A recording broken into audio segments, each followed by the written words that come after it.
Hi, I'm Kris Laudrum, playing Vladamir Ulyanov, or Lenin, and this is Letters to Lenin.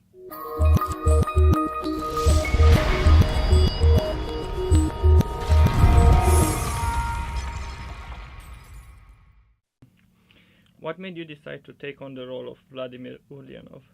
I decided to take on the role through reading the script, and it's a great character because it's a character we all know. He's quite a famous person. It's great to see how he starts off in this this radio drama series from episode 1 all the way to the end, and you see how just this unassuming man grows to be Lenin. It's quite a good, it's an interesting character arc for him. What was your favorite scenes, without giving too much away?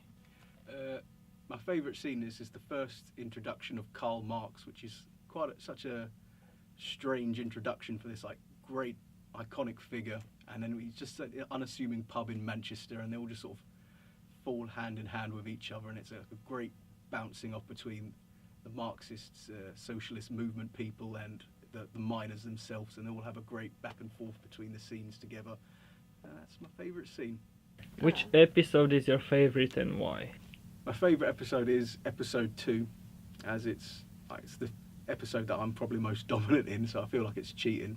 But there's a great human story between me and my brother and Alexander Ulyanov, and how it's a great little B-plot storyline that runs all the way through, and that does continue through the rest of the series. So I think that's my definitive one that you should start off with.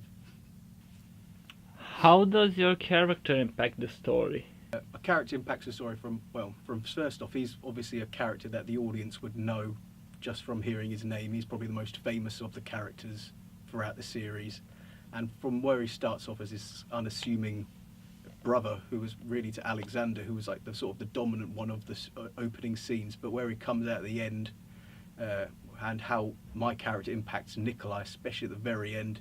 You see the character growth of my character to where he starts as Vladimir to then becoming Lenin, and how he will then impact almost the whole conversation of socialism and Marxism in the modern world. How do you feel the audiences will react to the story and your portrayal of the character? The audience will originally get brought in via the history of this, trying to understand the backstory to these major characters, Lenin, Karl Marx, but then they'll definitely stick around for the character dramas between the two, the relationships they'll figure out along the way, because it really is a character piece at the end of the day. It isn't just a history or documentary telling of it. It's definitely a dramatization, and then we'll get to love these characters and want to figure out where their stories start and how they end.